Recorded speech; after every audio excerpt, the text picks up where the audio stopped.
स्वागत है आप सभी का मेरे YouTube channel audio book for revision में। हम लोग घटना चक्र पूर्वावलोकन 2023 में भारतीय इतिहास के अंतर्गत प्राचीन भारतीय इतिहास का पहला चैप्टर कंप्लीट कर चुके थे और अब दूसरे चैप्टर में चलते हैं। पहला चैप्टर था पाषाण काल और अभी दूसरे चैप्टर में हम लोग चलते हैं सैंधव सभ्यता एवं संस्कृति। जैसा कि मैंने पहले भी आपको बताया कि यह सीरीज केवल रिवीजन के लिए है, जिससे कि आप कोई भी कार्य करते हुए इसे सुन सकें और आपने जो भी पढ़ा है उसका रिवीजन कर सकें। पहला प्रश्न है, मानव समाज विलक्षण है क्योंकि वह मुख्यतः आश्रित होता है अर्थव्यवस्था पर। इसकी व्याख्या है, मानव समाज विलक्षण या विशिष्ट होता है क्योंकि वह मुख्यतः अर्थव्यवस्था पर आश्रित होता है। अर्थव्यवस्था में जैसे जैसे परिवर्तन होता है वैसे वैसे समाज परिवर्तित होता जाता है, जैसे खाद्य संग्राहक, कृषि उत्पादन, उद्योग आदि। अर्थव्यवस्था में जैसे जैसे परिवर्तन होता गया, सामाजिक व्यवस्था उसी अनुरूप बदलती गई। संस्कृति, धर्म, विज्ञान आदि अर्थव्यवस्था में उत्पादन के साधनों में परिवर्तन के अनुसार ही परिवर्तित होते रहते हैं। अगला प्रश्न है, हड़प्पा निम्नलिखित में से किस सभ्यता से संबद्ध है? इसका उत्तर है सिंधु घाटी सभ्यता। इसकी व्याख्या है, हड़प्पा नामक पूरा स्थल सिंधु घाटी सभ्यता से संबंधित है। सिंधु सभ्यता के प्रथम स्थल के नाम पर सैंधव सभ्यता को हड़प्पा सभ्यता के नाम से भी जाना जाता है। कालानुक्रम की दृष्टि से यह सभ्यता मिस्र एवं मेसोपोटामिया की प्राचीन सभ्यताओं के समकालिक थी। अगला प्रश्न है, सिंधु सभ्यता संबंधित है आद्य ऐतिहासिक युग से। सिंधु सभ्यता संबंधित है आद्य ऐतिहासिक युग से। इसकी व्याख्या है, सैंधव सभ्यता आद्य ऐतिहासिक काल की सभ्यता है क्योंकि यहाँ पर लेखन कला का ज्ञान तो है किंतु अभी तक इसे पढ़ा नहीं जा सका है, अतः इतिहास निर्माण में इसका प्रयोग नहीं किया जा सकता है। अगला प्रश्न है, सिंधु घाटी की सभ्यता गैर आर्य थी क्योंकि वह नगरीय सभ्यता थी। इसकी व्याख्या है, सिंधु घाटी की सभ्यता गैर आर्य मुख्य रूप से इसलिए थी क्योंकि वह नगरीय सभ्यता थी, जबकि आर्य सभ्यता ग्रामीण थी। अगला प्रश्न है, सिंधु घाटी सभ्यता को आर्यों से पूर्व रखे जाने का महत्वपूर्ण कारण है। इसका उत्तर है मृद भांड। व्याख्या है, सिंधु घाटी सभ्यता लिपि ज्ञान और नगर नियोजन आदि के संदर्भ में आर्यों से अधिक विकसित थी। पुरातात्विक साक्ष्यों में अलग अलग काल में पाए गए मृदभांड ही सिंधु घाटी सभ्यता को आर्यों से पूर्व का सिद्ध करते हैं। काले रंग की आकृतियों से चित्रित लाल मृदभांड जहां हड़प्पा सभ्यता से संबंधित हैं, वहीं धूसर एवं चित्रित धूसर मृदभांड जो बाद के हैं आर्यों से संबंधित माने गए हैं। अगला प्रश्न है, सिंधु घाटी संस्कृति वैदिक सभ्यता से भिन्न थी क्योंकि। इसमें उपर्युक्त सभी कौन कौन से? पहला ऑप्शन है, प्रश्न है, सिंधु घाटी सभ्यता वैदिक सभ्यता से भिन्न थी क्योंकि इसके पास विकसित शहरी जीवन की सुविधाएं थीं, इसके पास चित्रलेखीय लिपि थी, इसके पास लोहे और रक्षा शस्त्रों के ज्ञान का अभाव था। इन तीनों कारणों से सिंधु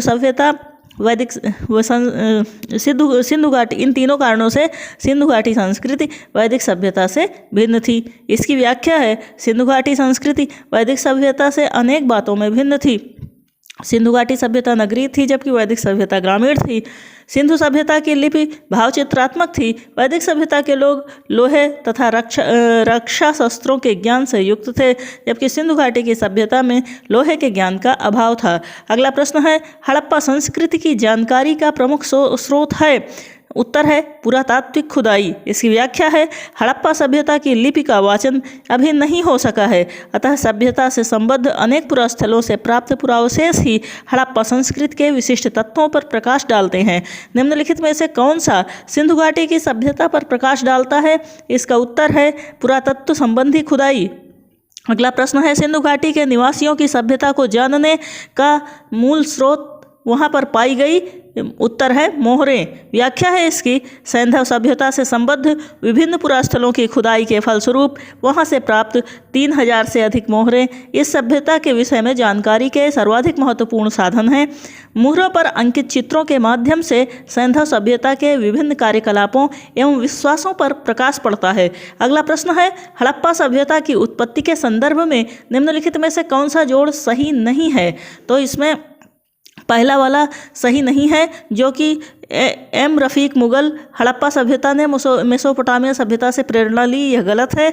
एम रफ़ीक मुग़ल की यह अवधारणा नहीं है। बाकी तीनों सुमेलित हैं। क्या क्या? EJH मैके, इनके अनुसार सुमेर से लोगों का पलायन हड़प्पा सभ्यता की उत्पत्ति के संदर्भ में कथन है विभिन्न विद्वानों के।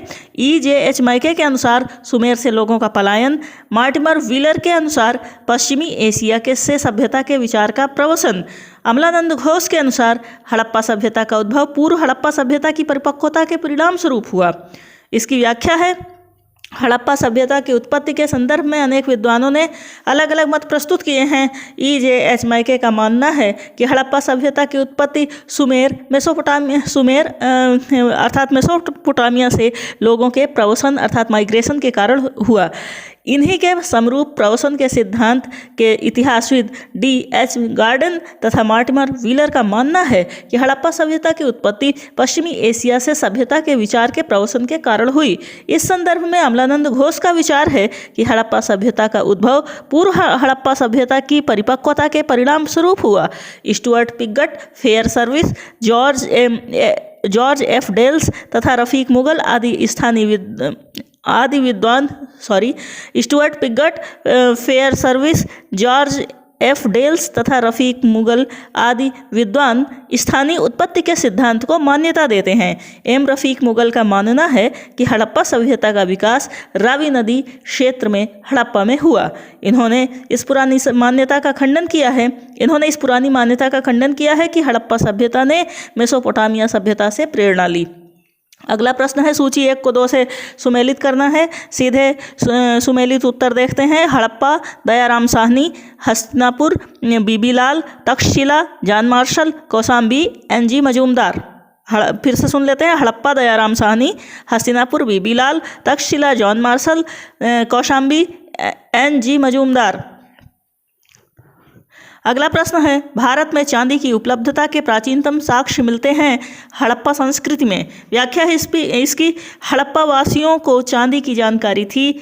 मोहनजोदड़ो और हड़प्पा के निवासियों के मध्य इसके विधिवत प्रयोग के साक्ष्य मिलते हैं। ये लोग मुख्यतः राजस्थान की जवार और अजमेर की खानों से चांदी प्राप्त करते थे। अगला प्रश्न है, हड़प्पा में मिट्टी के बर्तनों पर सामान्यतः किस रंग का उपयोग हुआ था? इसका उत्तर है लाल। इसकी व्याख्या है, प्रारंभिक हड़प्पा सभ्यता में पैर से चालित चाक का प्रयोग किया जाता था। सभ्यता की परिपक्व अवस्था में हाथ से चालित चाकों का प्रयोग किया जाने लगा। डिजाइन के आधार पर इन बर्तनों की 2 श्रेणियां थीं। एक तो बिना डिजाइन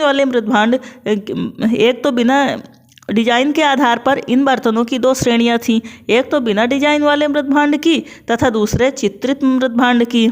मृदभांडों को बनाने वाली मिट्टी में रेत का मिश्रण किया जाता था, जिनको पकाने पर यह भूरे लाल रंग का रूप ग्रहण कर लेती थी। इन मृदभांडों के ऊपरी हिस्सों में लाल रंग की पुताई कर दी जाती थी तथा निचले हिस्से में काले रंग से विभिन्न प्रकार की चित्रकारी की जाती थी।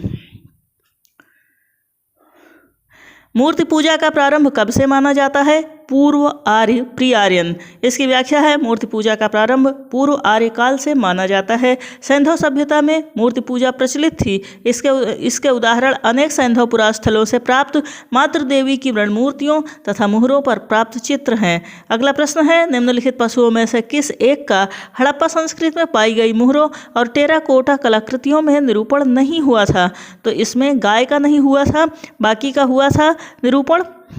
टेराकोटा कलाकृतियों में किन किन का? हाथी, गैंडा, बाघ का निरूपण हुआ था, गाय का निरूपण नहीं हुआ था।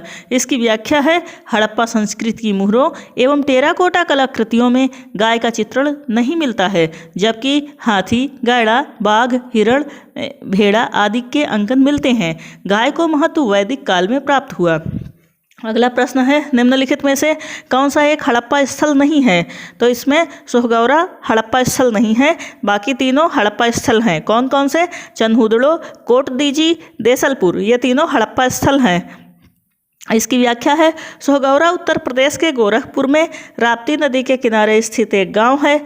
यहाँ से मौर्यकालीन ताम्रपत्र अभिलेख मिला है, जिसमें यहाँ अन्नागार होने का विवरण मिलता है। चन्हुदड़ो, कोटदीजी और देसलपुर तीनों हड़प्पा सभ्यता से जुड़े नगर थे। चन्हुदड़ो और कोटदीजी वर्तमान पाकिस्तान के सिंध प्रांत में तथा देसलपुर गुजरात राज्य के कच्छ में स्थित है। अगला प्रश्न है, सूची 1 और 2 को सुमेलित करना है। सूची 1 में प्राचीन स्थल है और सूची 2 में पुरातत्वीय खोज के साथ सुमेलित करना है इसको। तो सूची 1 में 4 स्थल हैं, क्रमशः लोथल, कालीबंगा, धौलावीरा और बनावली। और सूची 2 में जुता हुआ खेत, गोदीबाड़ा, पक्की मिट्टी की बनी हुई हल्की प्रतिकृति और चौथा है हड़प्पन लिपि के बड़े आकार के 10 चिन्हों वाला एक शिलालेख। इन्हें सुमेलित करना है। तो इसकी सीधे इसका आंसर देखते हैं। प्रश्नगत हड़प्पा सभ्यता के स्थलों में से खंबात की खाड़ी के निकट स्थित लोथल से गोदीबाड़ा के साक्ष्य मिले हैं। लोथल से गोदीबाड़ा के साक्ष्य मिले हैं। राजस्थान के हनुमानगढ़ जिले में घग्गर नदी के किनारे स्थित कालीबंगा से जुते हुए खेत के साक्ष्य मिले हैं। कालीबंगा से जुते हुए खेत के साक्ष्य मिले हैं। गुजरात के धौलावीरा से हड़प्पा लिपि के बड़े आकार के 10 चिन्हों वाला एक शिलालेख मिला है। हरियाणा के फतेहाबाद जिले में स्थित बनावली से पक्की मिट्टी की बनी हुई हल्की प्रतिकृति मिली है। अगला प्रश्न है, एक जुते हुए खेत की खोज की गई थी कालीबंगा में। अगला प्रश्न है, निम्न में से किस हड़प्पन नगर में जुते हुए खेतों के निशान मिले हैं कालीबंगा में। अगला प्रश्न है, सूची 1 को 2 से सुमेलित करना है। सूची 1 में है हड़प्पा, लोथल, कालीबंगा, मोहनजोदड़ो। सूची 1 में है हड़प्पा, लोथल, कालीबंगा, मोहनजोदड़ो। और सूची 2 में है शवाधान, R37, गोदी, नर्तकी की मूर्ति, जुता हुआ खेत। इनका सुमेलन इस प्रकार से है, हड़प्पा, समाधान, R37, लोथल, गोदी, कालीबंगा से जुता हुआ खेत मिला है और मोहनजोदड़ो से नर्तकी की मूर्ति मिली है। पुनः सूची 1 को 2 से सुमेलित करना है। सूची 1 में है हड़प्पा, हस्तिनापुर, नागार्जुनकोंडा, पैठन। हड़प्पा, हस्तिनापुर, नागार्जुनकोंडा, पैठन। और सूची 2 में है गोदावरी, रावी, गंगा, कृष्णा। सूची 2 में गोदावरी, रावी, कृष्णा, गंगा। इनका सुमेलन इस प्रकार है, हड़प्पा, रावी, हस्तिनापुर, गंगा, नागार्जुनकोंडा, कृष्णा, पैठन, गोदावरी। फिर से सुनेंगे, हड़प्पा, रावी, हस्तिनापुर, गंगा, नागार्जुनकोंडा, कृष्णा, पैठन, गोदावरी नदी से संबंधित स्थल हैं। इसके बाद पुनः सूची 1 को 2 से सुमेलित करना है। सूची 1 में हड़प्पा संस्कृति की 4 बस्तियां हैं, हड़प्पा, कालीबंगा, लोथल और रोपड़। और सूची 2 में जिस नदी पर अवस्थित हैं 4 नदियां हैं, भोगवा, घग्गर, रावी, सतलज। अब सुमेलन इस प्रकार से है, हड़प्पा रावी नदी के किनारे, कालीबंगा घग्गर, लोथल भोगवा और रोपड़ सतलज नदी के किनारे बसा हुआ था। फिर से सुनेंगे, हड़प्पा रावी, कालीबंगा घग्गर, लोथल भोगवा, रोपड़ सतलज। अगला प्रश्न है, हड़प्पा किस नदी के किनारे अवस्थित है। तो रावी नदी के किनारे। सैंधव सभ्यता का महान स्नानागार कहाँ से प्राप्त हुआ है, मोहनजोदड़ो से। इसकी व्याख्या है, सैंधव सभ्यता के महान स्नानागार के साक्ष्य मोहनजोदड़ो से प्राप्त हुए हैं। इसकी लंबाई उत्तर से दक्षिण की ओर 55 मीटर और चौड़ाई पूर्व से पश्चिम की दिशा में 33 मीटर है। विशाल स्नानागार किस पुरातत्व स्थल से पाया गया था, मोहनजोदड़ो से। अगला प्रश्न है, सिंधु घाटी की सभ्यता में किस पुरास्थल से नाव के चित्र या मॉडल प्राप्त हुए हैं। इसका उत्तर है मोहनजोदड़ो एवं लोथल। प्रत्येक विकल्प में 2-2 नाम है। पहला विकल्प है हड़प्पा एवं कोटदीजी। प्रश्न है, सिंधु घाटी सभ्यता के किस पुरास्थल से नाव के चित्र या मॉडल प्राप्त हुए हैं। विकल्प ए हड़प्पा एवं कोटदीजी, विकल्प बी कालीबंगा और रोपड़, सी धौलावीरा एवं भगतराव और विकल्प डी जो कि सही है मोहनजोदड़ो एवं लोथल। इसकी व्याख्या है, मोहनजोदड़ो तथा लोथल से नाव के चित्र युक्त मुहरें प्राप्त हुई हैं। अगला प्रश्न है, सिंधु घाटी सभ्यता के बारे में निम्न में से कौन सा कथन असत्य है। तो इसमें डी वाला कथन असत्य है, ए बी सी सत्य है। पहले ए बी सी सत्य कथन देखते हैं। नगरों में नालियों की सुदृढ़ व्यवस्था थी, सत्य कथन। व्यापार एवं वाणिज्य उन्नत दशा में था, सत्य कथन। मातृ देवी की उपासना की जाती थी, सत्य कथन। चौथा कथन असत्य है, क्या लोग लोहे से परिचित थे, यह असत्य है। इसकी व्याख्या है सैंधव सभ्यता कांस्य युगीन सभ्यता थी तथा यहाँ के लोग लोहे से परिचित नहीं थे, जबकि सैंधव नगरों में नालियों की सुदृढ़ व्यवस्था थी और व्यापार एवं वाणिज्य उन्नत दशा में था। मातृ देवी की उपासना के अनेक साक्ष्य सैंधव नगरों से मिलते हैं, जिससे प्रमाणित होता है कि मातृ देवी की उपासना की जाती रही होगी। अगला प्रश्न है, सिंधु घाटी सभ्यता जानी जाती है। इसमें उपर्युक्त 4 कथन है, उपर्युक्त सभी के लिए जानी जाती है। कौन कौन से? अपने नगर नियोजन के लिए, मोहनजोदड़ो और हड़प्पा के लिए, अपने कृषि संबंधी कार्य के लिए एवं अपने उद्योगों के लिए। इन सभी के लिए सिंधु घाटी सभ्यता जानी जाती है। अगला इसकी व्याख्या है, सिंधु घाटी सभ्यता की प्रमुख विशेषता नगर नियोजन को माना जाता है। साथ ही हड़प्पा और मोहनजोदड़ो सिंधु घाटी सभ्यता के 2 प्रमुख नगर थे। हड़प्पा सभ्यता नामक पूरा स्थल सर्वप्रथम ज्ञात होने के कारण इसको हड़प्पा सभ्यता के नाम से भी जाना जाता है। कालीबंगा से कृषि संबंधी साक्ष्य तथा अनेक सैंधव स्थलों से ईंट के भट्टे का निर्माण करने के कारखाने आदि उद्योग संबंधी साक्ष्य प्राप्त हुए हैं। इस प्रकार सभी 4 कथन सही हैं। अगला प्रश्न है, निम्नांकित में किसका सुमेल नहीं है? तो इसमें आलमगीरपुर उत्तर प्रदेश सुमेलित है, लोथल गुजरात सुमेलित है और रोपड़ पंजाब सुमेलित है। कौन सा सुमेलित नहीं है? कालीबंगा हरियाणा, ये गलत है। कालीबंगा इसकी व्याख्या है, कालीबंगा राजस्थान के हनुमानगढ़ जिले में स्थित है। कालीबंगा की खोज इटली के लुइगी पियो तेस्सीटोरी ने की, जबकि हड़प्पा स्थल के रूप में पहचान अमलानंद घोष ने की थी। अन्य तीनों सुमेलित हैं। निम्न में से सिंधु सभ्यता से संबंधित केंद्र कौन से उत्तर प्रदेश में स्थित हैं? इसमें 4 केंद्र दिए हैं, कालीबंगा, लोथल, आलमगीरपुर, हुलास। इसमें पूछ रहा है यूपी में कौन से हैं? इसमें 3 और 4 अर्थात आलमगीरपुर और हुलास, ये उत्तर प्रदेश से संबंधित हैं। कालीबंगा राजस्थान में, लोथल गुजरात में स्थित है। आलमगीरपुर उत्तर प्रदेश के मेरठ जिले में तथा हुलास उत्तर प्रदेश के सहारन जिले में स्थित है। अगला प्रश्न है, निम्नलिखित में से कौन सा हड़प्पाकालीन स्थल गुजरात में है? तो इसमें 4 हैं, लोथल, डाबरकोट, कालीबंगा, राखीगढ़ी।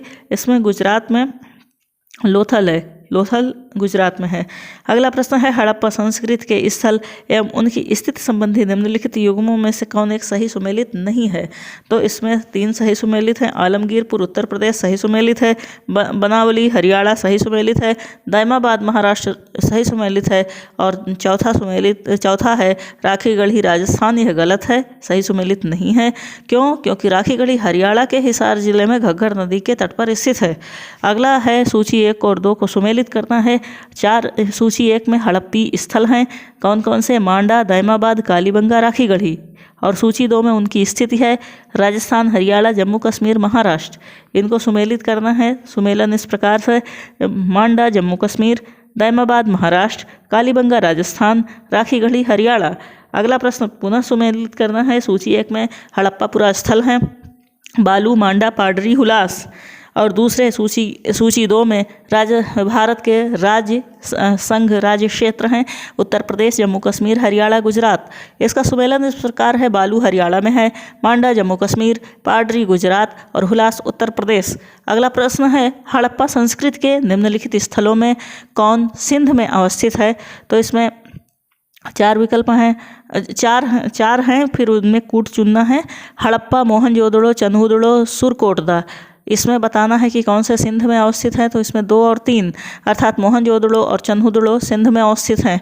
उपर्युक्त विकल्पों में हड़प्पा पाकिस्तान के पंजाब में, मोहनजोदड़ो, चन्हुदड़ो दोनों सिंध प्रांत में हैं। सुरकोटदा गुजरात में स्थित है। उपर्युक्त विकल्पों में हड़प्पा पाकिस्तान के पंजाब में, मोहनजोदड़ो तथा चन्हुदड़ो दोनों सिंध प्रांत में, पाकिस्तान के सिंध प्रांत में, और सुरकोटदा गुजरात अर्थात भारत में है। अगला प्रश्न है, मोहनजोदड़ो निम्नलिखित में से कहाँ पर स्थित है?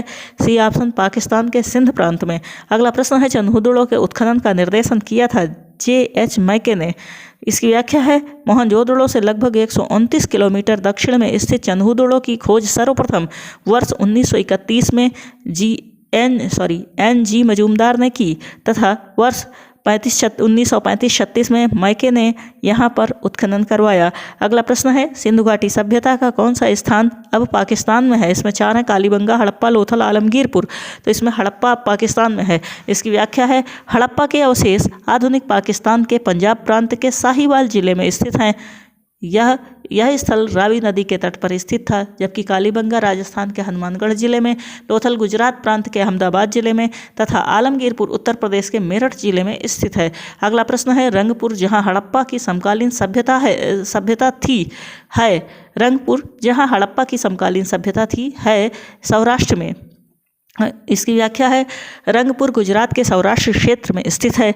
यहाँ से प्राक हड़प्पा सभ्यता और उत्तर हड़प्पाकालीन सभ्यता के साक्ष्य मिले हैं। अगला प्रश्न है दधेरी एक पर्वतीय हड़प्पी पुरास्थल है पंजाब का, उत्तर है पंजाब का। इसकी व्याख्या है दधेरी कोटला दधेरी एक पर्वतीय हड़प्पी पुरास्थल है जो पंजाब प्रांत के फतेहगढ़ साहिब जिले में गोविंदगढ़ के पास स्थित है। अगला प्रश्न है सिंधु सभ्यता का कौन सा स्थल भारत में स्थित है? तो इसमें 4 हैं हड़प्पा, मोहनजोदड़ो, लोथल। इनमें से कोई नहीं तो भारत में लोथल है। इसकी व्याख्या है सिंधु सभ्यता से संबंधित लोथल नामक पुरास्थल गुजरात के अहमदाबाद जिले में भोगवा नदी के तट पर सरगवल गांव के समीप स्थित है।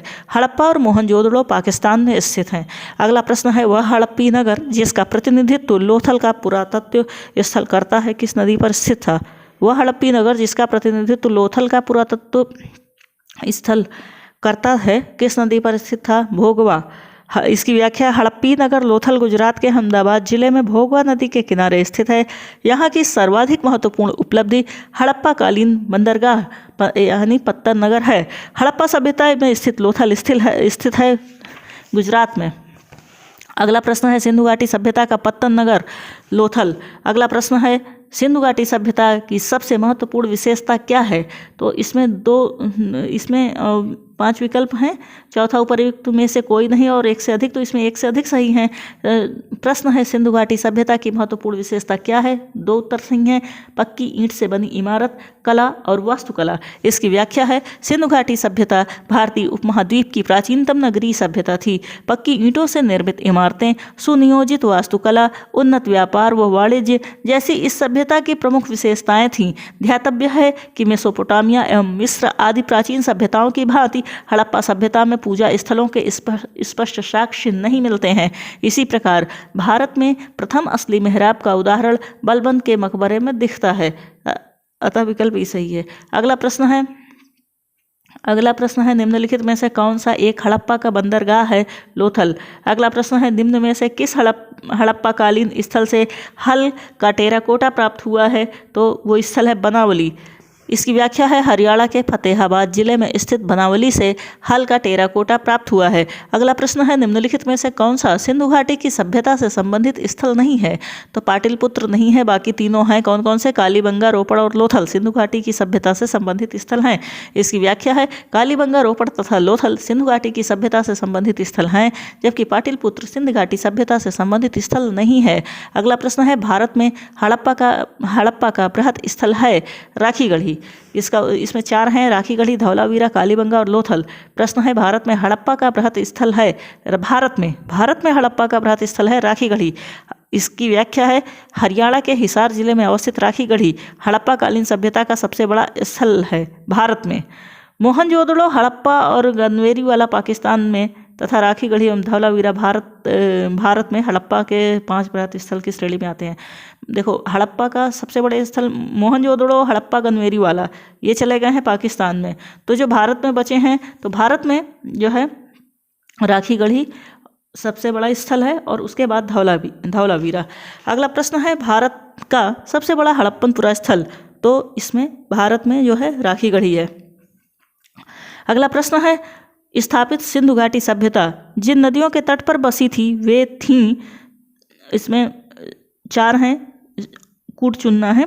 4 हैं सिंधु, चेनाब, झेलम, गंगा। इनमें कूट चुनना है। तो 1, 2 और 3 सिंधु, चेनाब, झेलम, अर्थात गंगा नदी को छोड़ के बाकी तीनों हैं। प्रश्नगत विकल्पों में सिंधु घाटी सभ्यता झेलम सिंधु तथा चिनाब नदी के तट पर बसी थी, परंतु गंगा नदी इसमें शामिल नहीं है। अगला प्रश्न है, सिंधु घाटी के लोग विश्वास करते थे। इसमें 4 विकल्प हैं। पहला है आत्मा और ब्रह्म में, दूसरा कर्मकांड में, तीसरा यज्ञ प्रणाली में और चौथा मातृशक्ति में। इसमें विस्तार लगा हुआ है और इसकी व्याख्या है, सिंधु सभ्यता की लिपि को अभी तक पढ़ा नहीं जा सका है। इस कारण उन लोगों के धार्मिक विश्वास के बारे में निश्चित तौर पर कुछ कहा नहीं जा सकता। उत्खनन में प्राप्त स्त्री मूर्तियों की बहुलता से मातृशक्ति की उपासना का अनुमान लगाया जाता है।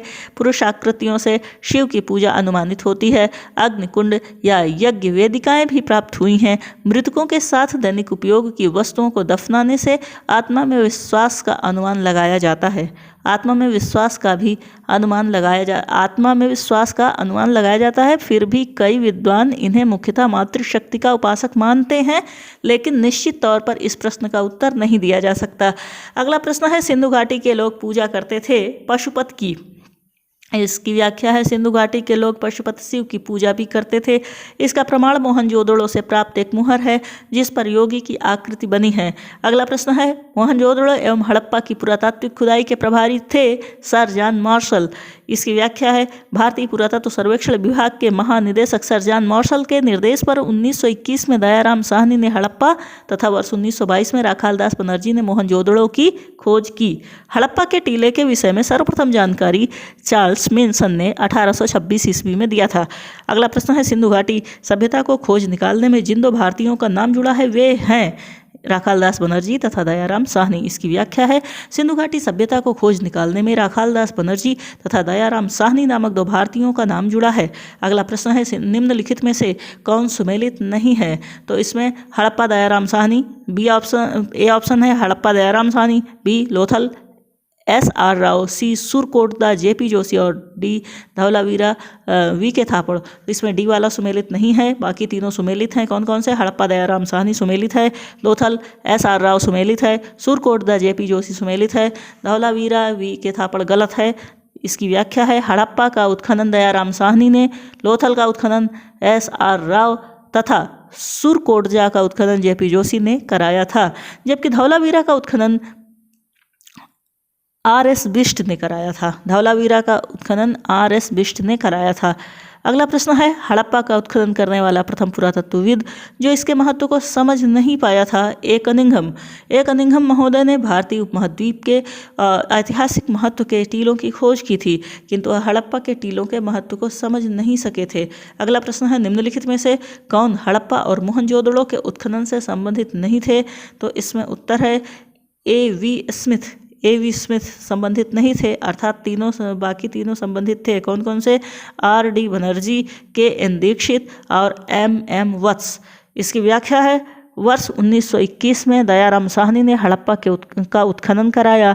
वर्ष 1926-27 से 33-34 तक माधव स्वरूप वत्स हड़प्पा के उत्खनन से संबंधित रहे। मोहनजोदड़ो की खोज सर्वप्रथम 1922 में राखालदास बनर्जी ने की तथा इसके पुरातात्विक महत्व की ओर ध्यान आकर्षित किया।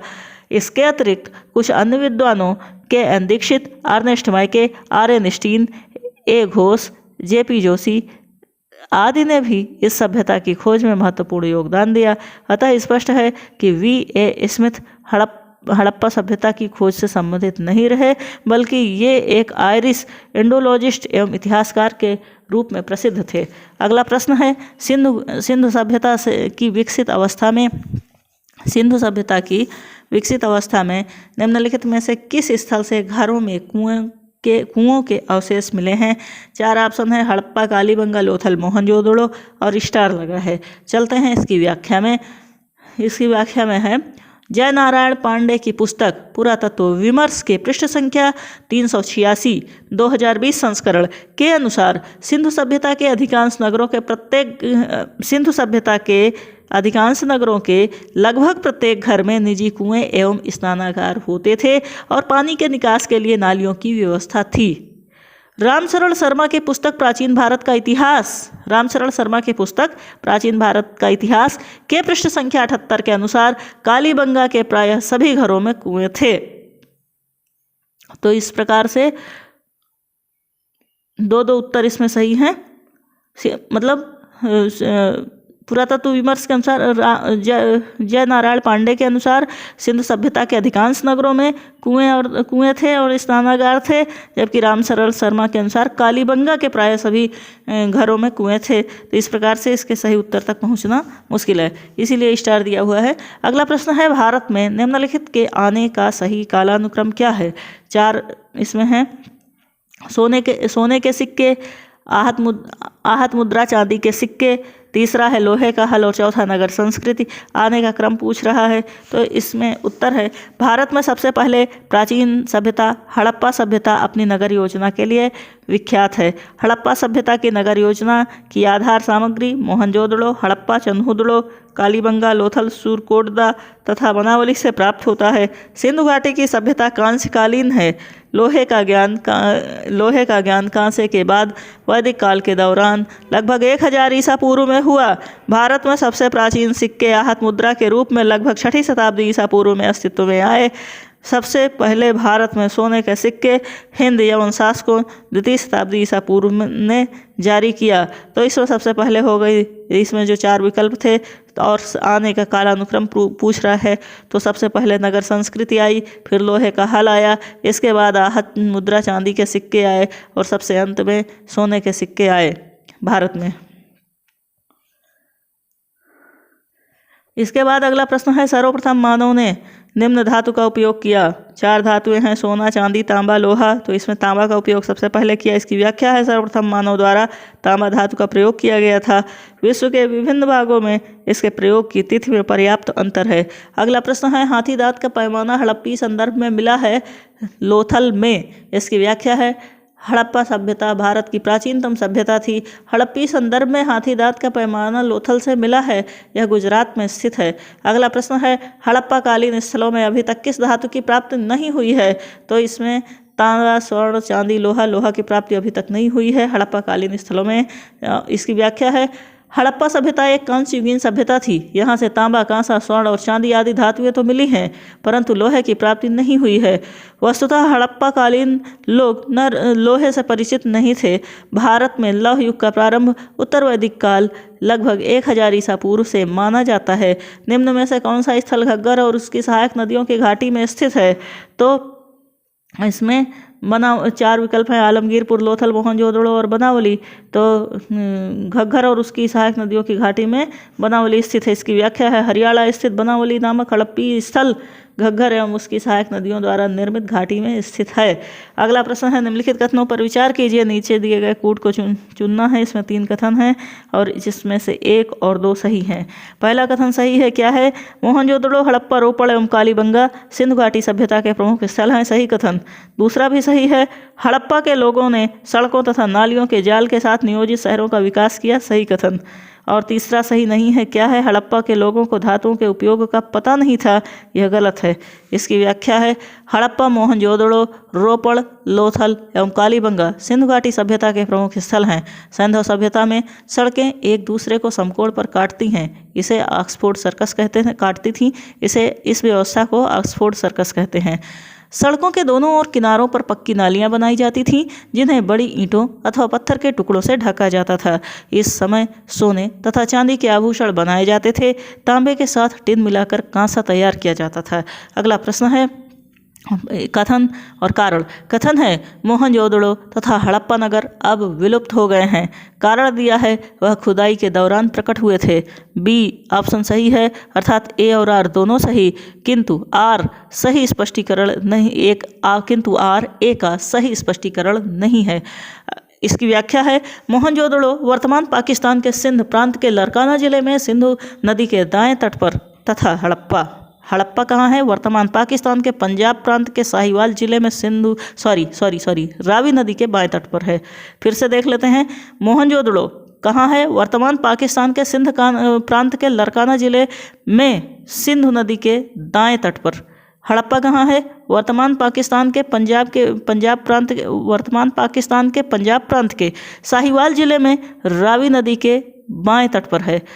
अच्छा, आगे है नगर। ये दोनों नगर सिंधु सभ्यता के दो प्रमुख नगर थे जिनकी खोज उत्खननों के दौरान क्रमशः राखाल दास बनर्जी तथा दयाराम साहनी ने की थी। वर्तमान में ये नगर मृतप्राय स्थिति में है। इस प्रकार कथन और कारण दोनों सही हैं, किंतु कारण कथन की सही व्याख्या नहीं करता है। अगला है प्रश्न, हड़प्पन संस्कृति के संदर्भ में शैलकृत स्थापत्य के प्रमाण कहाँ से मिले हैं? हड़प्पन संस्कृति के संदर्भ में शैलकृत स्थापत्य के प्रमाण धौलावीरा से मिले हैं। इसकी व्याख्या है, धौलावीरा हड़प्पा सभ्यता की भारत में स्थित दूसरी सबसे बड़ी, क्यों? क्योंकि प्रथम तो राखीगढ़ ही है भारत में।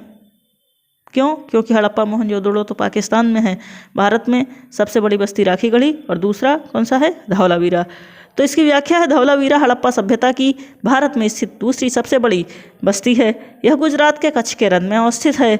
यहाँ से उत्खनन के परिणाम स्वरूप हड़प्पा सभ्यता की अनेक महत्वपूर्ण जानकारियाँ प्राप्त की गई हैं। इन खोजों में शैलकृत जलकुंड महत्वपूर्ण है। अगला प्रश्न है, धौलावीरा जिस राज्य में स्थित है वह है गुजरात में। अगला प्रश्न है, कौन सा हड़प्पी नगर 3 भागों में विभाजित है? तो वो है धौलावीरा। इसकी व्याख्या है, धौलावीरा नगर को 3 भागों में किला, मध्य नगर एवं निचला नगर में विभाजित किया गया था। अगला प्रश्न है, निम्नलिखित में से कौन से स्थल में 3 नगरों के अवशेष प्राप्त हुए हैं? तो वह है धौलावीरा। अगला प्रश्न है, निम्नलिखित में से कौन सा प्राचीन नगर अपने उन्नत जल संचयन और प्रबंधन प्रणाली के लिए सुप्रसिद्ध है, जहां बांधों की श्रृंखला का निर्माण किया गया था और संबद्ध जलाशयों में नहर के माध्यम से जल को प्रवाहित किया जाता था? इसका उत्तर है धौलावीरा। प्रश्न है, निम्नलिखित में से कौन सा प्राचीन नगर अपने उन्नत जल संचयन और प्रबंधन प्रणाली के लिए सुप्रसिद्ध है, जहां बांधों की श्रृंखला का निर्माण किया गया था और संबद्ध जलाशयों में नहर के माध्यम से जल को प्रवाहित किया जाता था? इसका उत्तर है धौलावीरा। इसकी व्याख्या है, धौलावीरा नामक प्रमुख हड़प्पाई पुरास्थल गुजरात राज्य के कच्छ जनपद में स्थित है। धौलावीरा नियोजित नगर का एक उत्कृष्ट उदाहरण है। धौलावीरा नगर में अत्यंत नियोजित ढंग से अलग अलग नगरीय आवासीय क्षेत्र विकसित किए गए थे, जो संभवतः विभिन्न व्यावसायिक गतिविधियों और एक वर्गीकृत समाज पर आधारित थे। यह प्राचीन नगर अपने उन्नत जल संचयन और प्रबंधन प्रणाली के लिए सुप्रसिद्ध है। यहाँ पर बांधों की श्रृंखलाओं का निर्माण किया गया था तथा संबद्ध जलाशयों में नहर के माध्यम से जल को प्रवाहित किया जाता था। यहाँ से जल संचयन प्रणालियों तथा जल निकासी प्रणालियों के साथ वास्तुशिल्प एवं तकनीकी रूप से विकसित सुविधाओं में नजर आने वाली उत्कृष्ट तकनीकी प्रगति, स्थानीय सामग्री की डिजाइन, कार्यान्वयन और प्रभावकारी उपयोग में स्पष्ट रूप से परिलक्षित होती है। अगला प्रश्न है, एक उन्नत जल प्रबंधन व्यवस्था का साक्ष्य प्राप्त हुआ है धौलावीरा से। अगला प्रश्न है, निम्नलिखित में से किस स्थल से द्विशव संस्कार डबल बरियल का प्रमाण मिला है? इसमें 4 विकल्प हैं, कुंतासी, धौलावीरा, लोथल, कालीबंगा और स्टार दिया हुआ है आंसर में। इसकी व्याख्या है, लोथल से सर्वाधिक 3 द्विशव समाधिकरण के साक्ष्य प्राप्त हुए हैं। कालीबंगा से भी एक युगल समाधिकरण का प्रमाण मिला है। राखीगढ़ी से भी युगल समाधि की प्राप्ति हुई है।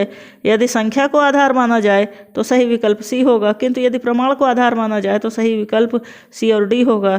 अर्थात कहने का मतलब कि लोथल से भी द्विशव समाधिकरण मिला है और कालीबंगा से भी मिला है और राखीगढ़ी से भी मिला है। लोथल से 3 मिले हैं द्विशव समाधिकरण 3, कालीबंगा से भी एक युगल समाधिकरण या द्विशव समाधिकरण मिला है और राखीगढ़ी से भी मिला है। तो इसमें अगर संख्या को देखें तो सबसे ज़्यादा लोथल से मिले हैं, क्योंकि 3 मिले हैं, तो संख्या को आधार बनाएंगे तो उत्तर सी होगा। लेकिन कहाँ मिला है, 1 मिले चाहे 2 मिले या 3 मिले तो कई जगह हैं, तो उस आधार पर विकल्प सी और डी अर्थात लोथल और कालीबंगा दोनों हो जाएगा। अगला प्रश्न है, हड़प्पन स्थल सनौली के अभी हाल में उत्खननों से प्राप्त हुए हैं मानव समाधान। ये यूपी लोअर सबऑर्डिनेट प्री 2004 में आया है और करंट अफेयर है। अगला प्रश्न है, हड़प्पा सभ्यता का स्थल मांडी भारत के किस राज्य में स्थित है? तो उत्तर प्रदेश में। जून 2000 में उत्तर प्रदेश के मुजफ्फरनगर जिले में एक गांव मांडी अचानक चर्चा में आ गया था। बघरा ब्लॉक में स्थित मांडी गांव में एक खेत में खुदाई के दौरान प्राचीन आभूषण, सिक्के, बर्तन आदि मिले। इसे हड़प्पा सभ्यता से जोड़कर देखा गया था। अगला प्रश्न है, वस्त्रों के लिए कपास की खेती का आरंभ सबसे पहले किया गया था भारत में। इसकी व्याख्या है, वस्त्रों के लिए कपास की खेती का प्रारंभ सर्वप्रथम भारत में किया गया वर्ष 1922 में राखाल दास बनर्जी के नेतृत्व में सिंधु नदी के किनारे स्थित मोहनजोदड़ो मोहनजोदड़ो कहाँ है? मोहनजोदड़ो वर्तमान पाकिस्तान के लारकाना जिले में स्थित है। तो मोहनजोदड़ो से का उत्खनन किया गया था, उससे कपास के सूत की प्राप्ति की गई थी। अगला प्रश्न है, निम्नलिखित में से कौन सा लक्षण सिंधु सभ्यता के लोगों का सही चित्रण करता है या करते हैं? तो इसमें 3 लक्षण दिए हुए हैं और इसमें केवल 2 जो है सिंधु सभ्यता के लोगों का सही चित्रण करता है। कौन सा है? वे देवियों और देवताओं दोनों की पूजा करते थे। पहला है उनके विशाल मंदिर होते थे, ये गलत है। दूसरा कथन है वे देवियों और देवताओं दोनों की पूजा करते थे, ये सही है।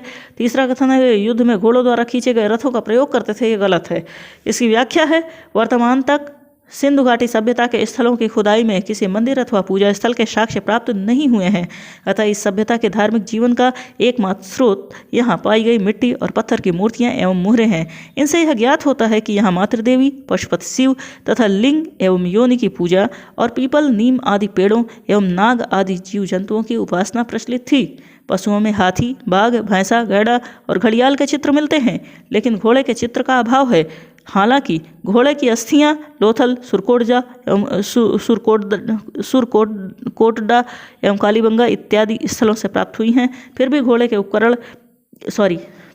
का उपयोग युद्ध के रथ खींचने में किया जाता था, ऐसे साक्ष्य का अभाव है। घोड़े के चित्र का अभाव है। घोड़े की अस्थियां मिली हैं कहाँ से? लोथल, सुरकोटडा, कालीबंगा से मिली हैं, लेकिन जो कथन है कि युद्ध में घोड़े द्वारा खींचे गए रथों का प्रयोग होता था, इसका कोई साक्ष्य नहीं है कि घोड़े का उपयोग युद्ध में होता था रथ खींचने में अथवा नहीं होता था, ऐसे साक्ष्य का अभाव है। हड्डी मिली है। अगला प्रश्न है, सिंधु घाटी सभ्यता के संदर्भ में निम्नलिखित कथनों पर विचार करना है। केवल 2। पहला कथन है, कौन से सही है? तो पहला कथन है, यह मुख्यतः लौकिक सभ्यता थी तथा उसमें धार्मिक तत्व यद्यपि उपस्थित था, वर्चस्वशाली नहीं था। यह कथन गलत है। दूसरा वाला है, उस काल में भारत में कपास से वस्त्र बनाए जाते थे। यह कथन सही है। दूसरा वाला सही है कि उस काल में भारत में कपास से वस्त्र बनाए जाते थे। इसकी व्याख्या है, सिंधु घाटी सभ्यता के संदर्भ में सामान्यतः माना जाता है कि यह प्रधानतया लौकिक सभ्यता थी। इसमें धार्मिक तत्व यद्यपि उपस्थित था किंतु वर्चस्वशाली नहीं था। सिंधु सभ्यता में अनेक स्थलों से कपास के रेशों से निर्मित वस्त्र के साक्ष्य मिले हैं, जिससे स्पष्ट होता है कि वहाँ के लोग इसका निर्माण करते थे। अगला प्रश्न है, निम्न स्थानों पर किस एक स्थान पर सिंधु घाटी सभ्यता से संबद्ध विख्यात वृषभ मुद्रा पाई गई है? तो मोहनजोदड़ो से। इसकी व्याख्या है, मोहनजोदड़ो से प्राप्त कुबड़ वाले बैल की आकृति युक्त मुहर की कलात्मकता की भूरी प्रशंसा मार्शल महोदय ने की है। इसमें बैल के अंगों में उभार और शरीर के अनुपात में जो विशिष्टता दिखाई गई है वह अपूर्व है। अगला प्रश्न है, सिंधु घाटी सभ्यता से प्राप्त मुहरों में कौन से वृक्ष की आकृति मिलती है? तो इसमें है पीपल। उत्तर है पीपल। और इसकी व्याख्या है, सिंधु सभ्यता काल में सर्वाधिक मुहरें सेल खड़ी की बनी हैं। इसके अतिरिक्त कांचली मिट्टी, चर्ट, गोमेद आदि से बनी मुहरें भी प्राप्त हुई हैं। अधिकांश मुहरें वर्गाकार या चौकोर हैं, किंतु कुछ मुहरें घनाकार, गोलाकार अथवा बेलनाकार भी हैं। सिंधु सभ्यता से प्राप्त मुहरों में पीपल वृक्ष की आकृति मिलती है। अगला प्रश्न है, निम्नलिखित में से किस पशु का अंकन हड़प्पा संस्कृति के मुहरों पर नहीं है? तो इसमें 4 विकल्प हैं, बैल, हाथी, घोड़ा, भेड़। तो इसमें घोड़ा का अंकन हड़प्पा संस्कृति की मुहरों पर नहीं है, घोड़े का अंकन बाकी तीनों का है, बैल, हाथी और भेड़ का है। इसकी व्याख्या है, सिंधु घाटी सभ्यता के कुछ स्थलों से घोड़े के मृणमूर्ति, अस्थि, जबड़े आदि अवशेष प्राप्त हुए हैं, लेकिन उसका अंकन हड़प्पा की मुहरों पर नहीं मिलता है। अगला प्रश्न है, किस पशु के अवशेष सिंधु घाटी सभ्यता में प्राप्त नहीं हुए हैं? तो इसमें 4 विकल्प हैं, शेर, घोड़ा, गाय, हाथी। तो शेर के अवशेष प्राप्त नहीं हुए हैं, घोड़ा, गाय, हाथी के अवशेष प्राप्त हुए हैं सिंधु घाटी सभ्यता से। इसकी व्याख्या है, दिए गए विकल्पों में से गाय और हाथी के अवशेष तो सिंधु घाटी सभ्यता से प्राप्त हुए हैं। क्या? दिए गए विकल्पों में से गाय और हाथी के अवशेष तो सिंधु घाटी सभ्यता से प्राप्त हुए हैं, किंतु घोड़े के अवशेष सिंधु घाटी सभ्यता से प्राप्त होने के संबंध में विद्वानों में मतभेद है। गाय तो थी नहीं तब। किंतु घोड़े के अवशेष इसकी व्याख्या है दिए गए विकल्पों में से गाय और हाथी के अवशेष तो सिंधु घाटी सभ्यता से प्राप्त हुए हैं, किंतु घोड़े के अवशेष सिंधु घाटी सभ्यता से प्राप्त होने के संबंध में विद्वानों में मतभेद हैं। आधुनिक उत्खनन के निष्कर्षों के आधार पर अनेक प्रख्यात विद्वानों ने घोड़े के अवशेषों के सिंधु घाटी सभ्यता से प्राप्त होने के अभिमत की पुष्टि की है। दूसरी ओर सिंधु घाटी सभ्यता के उत्खनन से शेरों के अवशेषों की प्राप्ति का उल्लेख प्राप्त नहीं होता है। इस प्रकार प्रश्न का विकल्प ए अभीष्ट होगा। अगला प्रश्न है, IIT खड़गपुर के अध्ययन दल की रिपोर्ट के अनुसार लगातार कितने वर्षों की न के बराबर वर्षा का होना सिंधु घाटी सभ्यता के पतन का कारण रहा था? तो इसमें 900 वर्ष है। इसकी व्याख्या है, वर्ष 2018 में IIT खड़गपुर के एक अध्ययन दल द्वारा जारी रिपोर्ट के अनुसार लगातार 900 वर्षों तक पड़े सूखे के कारण सिंधु सभ्यता का पतन हो गया। ध्यातव्य है कि आर्यन स्टीन जैसे विद्वानों ने भी हड़प्पा सभ्यता के पतन हेतु जलवायु परिवर्तन को प्रमुख कारण माना है। अगला प्रश्न है, मृण पट्टिका पर उत्कीर्ण सींग युक्त देवता की कृति प्राप्त हुई है कालीबंगा से। मृण पट्टिका पर उत्कीर्ण सींग युक्त देवता की कृति प्राप्त हुई है कालीबंगा से। कालीबंगा के मृण पट्टिका पर एक और दोहरे सींग वाले देवता का अंकन है। इसके अतिरिक्त मोहनजोदड़ो से भी सींग युक्त देवता का चित्र प्राप्त होता है। अगला प्रश्न है, निम्नलिखित में से कौन सी सभ्यता नील नदी के तट पर पनपी? तो यह है आपकी मिस्र की सभ्यता। इसकी व्याख्या है, मिस्र की सभ्यता का विकास नील नदी की द्रोणी में हुआ। नील नदी विश्व की इस प्राचीन सभ्यता का आधार थी। मिस्र को नील नदी का वरदान या उपहार भी कहा जाता है, क्योंकि इस नदी के अभाव में यह भूभाग रेगिस्तान होता। मिस्र अफ्रीका महाद्वीप में स्थित है। इसकी समकालीन सभ्यताएं सिंधु घाटी सभ्यता जो कि भारत में थी, मेसोपोटामिया की सभ्यता जो कि इराक में थी, इसकी समकालीन सभ्यताएं हैं। किसकी? नील नदी के तट पर मिस्र की जो सभ्यता पनपी। निम्नलिखित सभ्यताओं का उत्तर से दक्षिण की ओर सही क्रम, उत्तर के से दक्षिण की ओर सही क्रम एज़टेक, माया, मुइस्का, इंका। एज़टेक, माया, मुइस्का, इंका। इसकी व्याख्या है, एज़टेक सभ्यता का विस्तार मेसो अमेरिका के उत्तरी भाग पर था। मेसो अमेरिका के अंतर्गत मध्य से दक्षिण मैक्सिको से लेकर Belize, Guatemala, El Salvador, Honduras, Nicaragua तथा उत्तरी कोस्टारिका तक के क्षेत्र शामिल हैं। इस प्रकार एज़टेक सभ्यता का विस्तार मध्य मैक्सिको में, माया सभ्यता का विस्तार मेसो अमेरिका के दक्षिण भाग अर्थात दक्षिणी मैक्सिको से लेकर ग्वाटेमाला, उत्तरी बेलीज तथा अल साल्वाडोर एवं होंडुरास के पश्चिम भाग तक था। इसके अलावा मुइस्का सभ्यता दक्षिण अमेरिका महाद्वीप के कोलंबिया के पूर्वी भाग में विस्तृत थी, जबकि इंका सभ्यता का विस्तार दक्षिण अमेरिका के पश्चिमी भाग में, उत्तर में क्वीटो से लेकर दक्षिण में सैंटियागो तक था। इस प्रकार स्पष्ट है कि प्रश्नानुसार दी गई सभ्यताओं का क्रमशः उत्तर से दक्षिण की ओर इस प्रकार है, एज़टेक, माया, मुइस्का तथा इंका। अगला प्रश्न है, लेखन कला की उत्पत्ति प्रणाली विकसित करने वाली सर्वप्रथम प्राचीन सभ्यता थी सुमेरिया।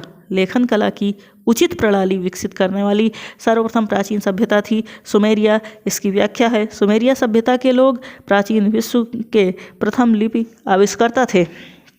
सुमेरिया सभ्यता के लोग प्राचीन विश्व के प्रथम लिपि आविष्कर्ता थे। इनकी प्रारंभिक लिपि के स्वरूप अत्यंत सरल एवं